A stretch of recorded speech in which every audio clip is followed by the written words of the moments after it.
이제 4주차 3교시 강의를 시작하겠습니다. 아까 2교시 말미에 일본 전자업체의 사업 재편에 대해서 마쓰시다 경우를 말씀드렸습니다. 이제 표 6-3을 보시면 되겠습니다. 사뇨의 경우에도 차세대 집중사업으로 태양광 발전판, 차세대 2차 전지에 집중하면서 통폐합을 시킨 게 휴대전화 및 통신 관련 사업에 대해서는 전면적으로 철수한 바 있습니다. 히타치의 경우에도 차세대 집중사업으로 원자로 등 공업용 전기설비를 선택하면서 PC 사업에 철수했고 HDD CRT 사업도 철수한 바 있습니다. 도시바의 경우에도 낸드 플래시 원자력 발전을 차세대 집중 사업으로 지적하면서 영상 및 음악 관련 자회사를 처분한 바 있습니다. 이제 네 번째로 하드에서 소프트로 디지털 산업의 중심축이 변화되는 것을 말씀드리겠습니다. 즉 디자인, 소프트웨어, 사용자 편의성 이런 것들을 결합해서 새로운 비즈니스 모델이 창출되고 있음은 이미 여러분들이 잘 알고 있습니다. 이런 디지털 제품의 기술 진보가 소비자 니즈를, 소비자의 필요성을 앞서갈 정도로 너무도 신속하고 일성화되면서 하드웨어를 차별화하는 것만으로는 시장을 지배할 수 없는 상황이 전개되고 있습니다. 즉 소프트웨어의 중요성이 그만큼 대두되고 있다고 할 수 있습니다. 예를 들어서 일본의 닌텐도, 애플의 경우를 예를 들겠는데요. 닌텐도의 경우에는 고객에게 새로운 경험을 제공한다라는 컨셉에 입각해서 소니를 추월해서 게임업계 1위가 되었습니다. 제가 강의를 통해서 여러 번 저의 80년대 유학 경험을 말씀드리는데요. 제가 이 닌텐도의 이 게임기, 그 80년대 후반에 슈퍼 마리오라는 이 게임이 아주 미국에서 선풍적으로 인기를 끌었습니다. 그 다음에 이 게임에 이제 게임기에 이제 그 소프트웨어가 있잖아요. 하나 이제 들어있고 한데 이 게임기가 당시로서는 상당히 비쌌습니다. 제 기억에는 저희 아들 이제 사주느라고 저도 이제 같이 이제 게임하면서 참 즐거운 그런 추억인데요. 당시로서 한 100불 정도 됐던 것 같습니다. 이 100불이라는 게 지금의 환율로 치면은 한 12만 5천 원 정도 되는데요. 당시에도 한 10만 원 가까운 돈이었습니다. 제가 지금 말씀드리는 게 거의 30년 넘는 그런 상황을 말씀드리는 거거든요. 1980대 후반이니까 거의 30년도 좀 넘었지 않습니까? 이 당시에 10만 원에 가까운 돈이 아니까 얼마나 큰 돈이겠습니까? 그래도 고금을 유학생이라는 그런 신분임에도 불구하고 그냥 애한테 어떻게든 잘해주고 싶은 그런 아버지의 마음하에 참 집사람의 잔소리 많이 했습니다만 사후에 동의 안 구하고 사갖고 와서 참 잔소리도 많이 들었습니다. 그래도 애하고 즐겁게 이 게임한 그런 참 추억이 있습니다. 그러니까 이 닌텐도의 이 게임기 슈퍼마리오라는 이 소프트웨어 이게 선풍적인 인기를 끌었습니다. 이 닌텐도가 드디어는 소니를 추월해서 게임업계 1위가 된 바 있고요. 애플의 경우에는 여러분들이 절 더 잘 알고 있으리라 사용되는데 이미 여러분들은 일상생활에 돼 있죠. 애플이 결국은 혁신적인 사용자 인터페이스를 갖춘 아이폰을 출시한 게 2007년인데요. 미국의 타임지는 2007년 최고의 발명품으로 아이폰을 선정한 바 있습니다. 아마 이 아이폰은 21세기 내내 또 남은 시기에 많이 남아 있으니까요. 지금 2020년이니까 거의 한 80년 남아 있는데 수많은 이런 혁신적인 제품, 혁신적인 기술들이 나오겠죠. 그러나 틀림없는 사실은 21세기의 가장 위대한 발명품 중에 하나로서 결국 선정될 것임은 확신하고 있습니다. 현재까지는 21세기의 가장 위대한 발명품으로 아이폰을 선택함은 주지의 사실입니다. 후발 기업의 경우에도 결국은 시장 선도 기업과 차별화된 비즈니스 모델을 도입해서 시장 재편을 모색하고 있습니다. 구글의 경우에는 휴대전화에서도 개방형 플랫폼 개발 계획을 발표함으로써 결국은 MS가 주도하는 모바일 OS 시장에 도전하고 있습니다. 다섯 번째로는 서브프라임 모기지 사태로 금융산업의 불안정성이 증대되고 있다는 것을 말씀드릴 수 있습니다. 2008년 미국발 서브프라임 모기지 사태가 발생하면서 금융사나 펀드에 따라서 명암이 교차되고 있습니다. 이 서브프라임 모기지 사태에 대해서 간략하게 말씀드리면 서브프라임, 우리가 영어로서 프라임 그러면 우량이죠. 우량, 우수한. 여기서 서브라는 접두가 붙어서 반대말이 되는 거죠. 반대말이 돼서 결국 비우량하다는 얘기입니다.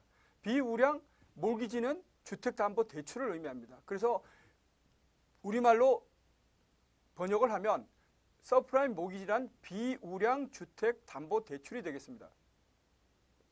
이게 무슨 얘기냐면 결국은 인간의 탐욕이 또 도덕적 해이가 흔히 말하는 모럴 해저드라고 하는데요. 이 도덕적 해이와 결합될 때 이런 불행한 사태가 결국 초래될 수 있음을 우리가 2008년에 물론 그 전에도 우리가 목도할 수 있었고 앞으로도 목도할 수 있을 것입니다. 그러나 2008년의 글로벌 금융위기는 그 촉발시킨 요인이 바로 이 서브프라임 모기지 사태로 인해서 발생한 것입니다. 즉 금융기관에서 결국은 신용 창출을 하는데 금융기관은 고객들이 자꾸 이제 금융기관에 돈을 대출해 가서 그러한 예대마진의 차이로서 결국은 수익의 대부분을 가져가거든요. 물론 뭐 뛰어난 금융기관은 결국 본인들의 스스로의 투자로 인해서 수익을 창출할 수도 있습니다만 가장 쉬운 돈벌이가 결국은 예금과 대출의 그 이자 차이로 인해서 얻게 되는 그런 수익이거든요. 그래서 결국은 새로운 수혜를 자꾸 창출하는 것이 낫지 않겠습니까? 결국 그래서 우량한 고객에게만 결국 대출하던 것이 자꾸 새로운 수혜를 찾다 보니까 비우량하지 않은 비우량 고객에게도 대출을 해줌으로써 결국 이런 리스크를 안을 수 있는 잠재적인 위기 상황을 만들어낸 것이죠. 바로 이것이 조금 전에 제가 말씀드린 인간의 탐욕, 그것이 도덕적 해이와 결합될 때 이런 비극적인 상황이 발생되고 있다는 것입니다. 다행히 주택가격이 올라갈 때는 그나마 위기가 지연되는 사례가 있습니다. 주택가격이 올라갈 때는 뭐 투자자나 금융기관이나 손해볼 일은 없겠죠. 그러나 잘 알다시피 어떤 주택도 상품 아닙니까? 어떤 상품의 가격이 무한대로 올라가지는 않습니다. 그리고 무기한 올라가지도 않고요. 그 언젠가는 조정을 받거나 아니면 하락하는 시기가 오는데 이 하락하는 시기가 왔을 때 또 그것이 단기간에 끝나는 것이 아니고 중장기화될 때 이런 어마어마한 위기가 초래될 수 있다는 것입니다. 그래서 결국 이러한 인간의 탐욕이 도덕적 해이와 결합돼서 결국 불행한 사태가 2008년에 발생한 서브프라임 모기지 사태로 인한 글로벌 금융 위기입니다. 세계적 투자은행인 골드만삭스는 이러한 위기 상황에서도 체계적으로 리스크 관리를 한 결과 연간 110억 달러 이상의 사상 최대 순이익을 달성한 바 있습니다. 그러니까 이 얘기는 무슨 얘기냐면 결국 세계적인 위기가 와도 모든 기업들이 공통적으로 안고 있는 문제입니다만은 이러한 위기를 잘 활용해서 결국은 어마어마한 수익을 올리는 기업도 존재한다는 것입니다. 즉 다시 말하면 기업은 물론 뭐 기업에게만 해당되는 얘기는 아닙니다. 뭐 개인도 그렇고 국가도 마찬가지입니다. 그러니까 모든 직면할 수 있는 긍정적, 부정적 요인들, 특히 이제 부정적 요인들에 대한 선제적인 어떤 조치를 취할 때 그 위기를 돌파하면 물론이거냐 결국 상당한 이익도 볼 수 있다는 그런 사례입니다. 반면에 대형 손실이 발생한 메릴 린치, 시티그룹, 스위스계 은행인 UBS 등은 최고 경영자가 정적적으로 교체되기도 했습니다. 또 하나의 현상은 글로벌 인수합병 시장에서 글로벌 M&A 시장에서 유럽 및 미국계 사모펀드의 영향력은 축소되고 중동 및 아시아계 국부펀드의 영향력이 확대되고 있습니다. 여기서 이제 국부펀드란 각 국가가 가지고 있는 외환보유고 중에서 외환보유의 기본적인 성격은 안정적인 관리를 하는 것이죠. 주로 이제 미국 국채, 미국의 재무부나 미국 정부가 발행한 국채들, 여기에 금이나 이런 거에 주로 투자되고 있습니다. 반면에 뭐 외환 관리도 역시 안정성이 기본입니다만은 일정 부분은 또 수익성도 추구해야 되겠죠. 그래서 이 수익성을 강조한 외환 보유 중 일부를 결국 비교적 좀 공격적인 투자를 하게 만들어 놓은 것이 국부펀드라고 할 수 있습니다. 자, 영국의 경제지 파이낸셜 타임스가 2008년에 보도한 바에 따르면 걸프 협력위원회, 흔히 GCC라고 명칭됩니다. GCC는 걸프 코퍼레이션 카운슬로서 걸프 협력위원회로 번역할 수 있겠습니다. 여기 6개국이 있는데요. 거의 다 뭐 중동의 대표적인 산유국입니다. 사우디아라비아, 오만, 카타르, 쿠웨이트, 아랍에미리트, 바레인 이렇게 6개국으로 구성되어 있습니다. 이 6개국의 2007년 해외 기업 인수 규모는 830억 달러로서 전년 대비 2배 증가한 것으로 나타났습니다. 그래서 이제 국부펀드의 영향력이 글로벌 금융위기 이후에 증대되고 있음을 우리가 확인할 수 있습니다. 여섯 번째는 세계 자동차 업계의 변화입니다. 도요타는 2007년에 세계 자동차 판매 1위로 부상했습니다. 지난 70여 년간 세계 1위를 자랑했던 결국은 미국의 GM이 내려오고 도요타가 부상했습니다. 이 자동차 산업관에서는 북미 지역 연구 시간에 제5주차부터 시작하는 강의 엑스에 나와 있는 2주차 강의가 되겠는데요. 거기서 북미 지역 연구를 듣는 수강생들에게는 이제 상세히 설명드리도록 하겠습니다. 이에 따라 미 자동차업계의 사업 구조 조정이 본격화되고 있습니다. 지금 기준으로 보면 이제 독일의 폴크스바겐이 지금 1위로 올라섰고요. 도요타는 2위로 내려왔고 이 두 기업이 1, 2위를 지금 서로 엎치락 뒤치락 하면서 세계 자동차 업계를 주도하고 있습니다. GM이 이제 3위로 내려왔고요. 뭐 책에 나와 있는 내용을 간단하게 지적하면 토요타는 2007년에 936만 대를 판매해서 70여 년간 부동의 세계 1위였던 미국의 GM의 926만 대를 추월하고 세계 1위 자동차 회사로 올라섰습니다. 또 다른 회사에서도 지각 변동이 일어났는데요. 미국 시장에서 도요타에게 이자를 넘겨준 포드도 결국 자회사인 제기어와 랜드로버, 이 랜드로버는 전 세계 SUV 이 매니아들에게는 그야말로 뭐 평생에 정말 한번 가지고 싶은 그런 차가 되겠죠. 랜드로버 차는 오프로드의 최강자 아닙니까? 그죠?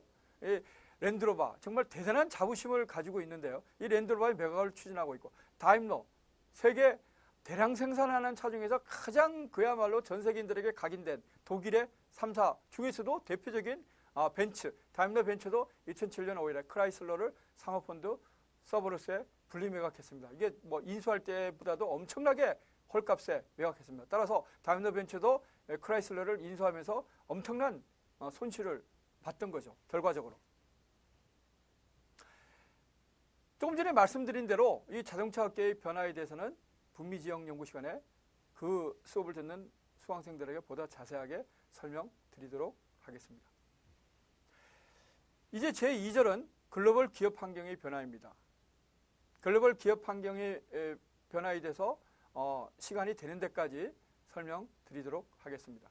이제 글로벌 기업들은 세계 경제의 장기 호황이 종료될 것으로 판단하고 새로운 성장 모멘텀을 확보하기 위해서 결국 글로벌 차원에서 지금 현재 진행되고 있는 힘의 이동, 즉 파워 시프트, 힘의 이동, 성장 추구의 변화, 성장 추구의 변화에 신속하게 대응하고 있습니다. 즉 2010년 이후에 나타나고 있는 세계사적인 측면에서 두 가지 커다란 변화, 즉 메가 트렌드라고 할 수 있겠습니다. 우선 힘의 이동에 대해서 말씀드리면 세계 경제에서 선진국이 차지하는 비중은 점차로 감소하는 반면에 중국을 비롯한 신흥국가, 즉 뭐 최근 들어와서는 인도, 브라질 뭐 이런 나라들이 되겠죠. 이런 나라들의 비중과 그 중요성이 해가 갈수록 확대되는 현상을 말합니다. 그래서 제가 아까 말씀드린 대로 G20, G2 또 그 대변되는 신흥국을 대표할 수 있는 중국, 즉 각 지역을 대표하는 뭐 인도라든가 우리 여기 한국도 포함되어 있죠. 뭐 또 브라질이라든가 그 다음에 아프리카를 대표하는 남아프리카 공화국, 뭐 중동을 대표하는 터키, 뭐 이런 나라들이 이제 또 동남아를 대표하는 인도네시아 이런 나라들이 각 대륙을 대표해서 참여한 G20, 흔히 그룹 오브 20, 즉 주요 20개국이라고 명명되고 있죠. 이런 이제 그야말로 지금 방금 설명한 힘의 이동을 잘 설명하고 있는 현상입니다. 두 번째는 성장 축의 변화입니다. 즉 지속 가능한 성장을 기업이 국가가 확보하기 위해서 결국 미래지향적 사업 구조로의 전환을 추구해야 되는 현상을 의미합니다. 즉 미래지향적인 사업 구조가 뭘까요? 흔히 우리가 앞에서도 잘 살펴봤습니다만은 소프트화 되어가는, 즉 제조업도 서비스화 소프트화 되고 있고, 그 다음에 또 하나 이제 중요한 사실은 우리가 환경 친화적인, 그죠? 그 다음에 건강을 고려하는, 즉 바이오 헬스케어 이런 부분이 결국은 앞으로 결국 기업들에게 있어서 또 그 기업들의 경쟁력이 곧 산업의 경쟁력, 국가의 경쟁력으로 이어지는 이런 거에 있어서 결국 상당히 이제 중요하다는 그런 말씀입니다. 글로벌 기업 환경의 변화를 살펴보도록 하겠습니다. 이제 몇 가지 지적할 수 있는데요. 우선 첫 번째, 신흥시장 공략이 본격화되고 있습니다. 즉 선진시장이 침체 국면으로 직면하면서 글로벌 기업들은 대안으로서 신흥시장, 흔히 말하는 이머징 마켓이라고 그러는데요. 신흥시장에 주목하고 있습니다. 이 신흥시장은 뭐 우리가 아까 중국도 그렇지만 중국, 브라질, 인도 뭐 이런 나라들이 이제 그다음 남아프리카 공화국, 터키 뭐 이런 나라들이 이제 대표적으로 인도네시아 대표적으로 이제 지칭될 수 있겠습니다. 이러한 신흥시장이 개방화와 고성장에 힘입어서 새로운 소비시장으로 부상하고 있다는 얘기입니다. 이러한 신흥시장의 경제성장에 따른 신소비 계층이 등장하게 되고, 이러한 신소비 계층의 소비 패턴이 그동안에는 생계 위주에서 삶의 질 위주로 변화하면서 신속하게 산업의 재편, 소비의 패턴이 변화하고 있다는 얘기입니다. 즉 아까도 말씀드렸지만 삶의 질을 중요시한다. 삶의 질을 중요시한다는 게 무슨 의미겠습니까? 우리가 생존하기 위해서 직업을 가져야 되고, 직업을 가진다는 얘기는 소득을 발생시키는 거죠. 그렇지만은 그냥 거기에 매몰돼서 그야말로 생활하는 것보다는 또 그 자기가 가진 직업군에서 훌륭한 또 경쟁력이 나타나기 위해서는 그 여가의 시간을 잘 활용해야 되지 않겠습니까? 이 여가의 시간을 어떻게 보내는가, 여가를 어떻게 활용하는가가 또 결국은 각 개인의 소비자뿐만 아니라 산업적, 국가적인 측면에서 중요하다는 얘기입니다. 즉 여가의 활용은 개인에 따라서 다양하게 나타나지만 결국 여행이라든가 건강 측면이라든가 기타 기여활동이라든가, 물론 지금은 이제 코로나19 사태로 인해서 격리되고 뭐 제한적으로 각국이 정말 지금 뭐 치열하게 지금 그 확산을 방지하기 위해서 주력하고 있습니다만은 언젠가는 이것도 종료가 되는 시점이 옵니다. 그렇게 되면 단기간에 회복되기는 힘들겠지만 결국 다시 우리가 일상적인 정상적인 활동으로 돌아올 때 역시 기업들은 이런 변화에 역시 얼마나 신속하게 대응하는가가 관건이라고 하겠습니다. 그래서 글로벌 기업들이 기존의 브랜드 파워를 기반으로 해서 현지 소비자에게 매력적인 상품을 기획하고 출시하게 되면서 시장 점유율을 확대하고 있습니다. 또한 글로벌 기업의 업종이 기존의 제조뿐만 아니라 금융, 물류 등 서비스 업종으로 다양화되고 있습니다. 여러분들이 가지고 있는 자료에 보면 표 6-6에 글로벌 기업의 신흥시장 전략이 나와 있습니다. 여기 보면 토요타, 골드만삭스, 페덱스, 월마트의 사례를 지적하고 있습니다. 간단하게 언급하면 토요타는 역시 신흥시장을 공략하는 거에서 일단 신흥시장의 소득 수준이 결국 낮음을 인식해서 중저가 자동차 수요를 겨냥해서 초저가 차종을 개발할 계획으로 했습니다. 그래서 초저가 모델 생산을 위해서 인도에 공장을 신설하게 되고 우리 현대자동차는 일찍이 진출하고 있습니다.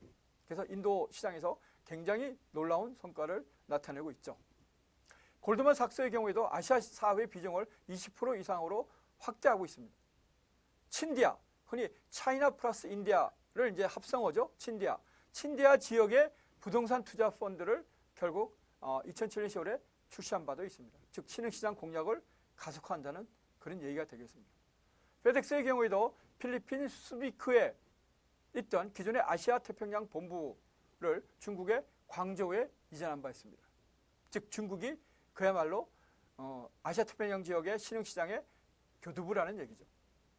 월마트의 경우에도 중국 내 매장 수를 2배로 증대시킬 계획을 가지고 있고 2008년에는 인도에 1000매장을 개점하고 여기는 뭐 표현은 안 나왔지만 브라질 시장에도 진출하고 있습니다. 결국 글로벌 기업, 로컬 기업, 아시아권 신흥 글로벌 기업들은 결국 신흥 시장을 누가 차지하는가에 대해서 무한 경쟁을 전개하고 있다고 해도 과언이 아닙니다. 글로벌 기업들은 고가, 고기능 제품, 고가의 고기능 제품, 로컬 기업은 저가, 저기능 제품, 이런 시장에 그동안의 인식에서 탈피해서 서로 상대 기업의 시장을 공략하고 있습니다. 예를 들면 르노-니산은 인도에서 $3,000 이하의 자동차를 출시할 계획으로 했습니다. 예를 들면 이미 인도의 대표적인 재벌 그룹인 타타 그룹이 결국 자국 시장을 자동차 시장 공략에서 결국 우리 돈으로 치면 한 250만 원 정도의 자동차를 개발해서 사용하고 있습니다. 그 다음에 중국 로컬 가전기업들 하이센스, 스카이월스, TCL 등도 결국 굿 이너프 LCD TV를 집중적으로 판매하면서 시장 점유율을 확대하고 있습니다. 여기서 굿 이너프 제품이란 프리미엄 제품은 아니고요. 프리미엄 제품보다는 저렴하지만 품질은 보통 이상인 제품을 의미합니다. 물론 이 신흥시장에도 결국 최상류층은 가장 프리미엄 제품을 선호하죠. 자동차의 경우, 전자제품의 경우 결국 뭐 유럽의 결국 기업들이 최상위 제품을 차지하고 있는데요. 뭐 패션도 마찬가지고.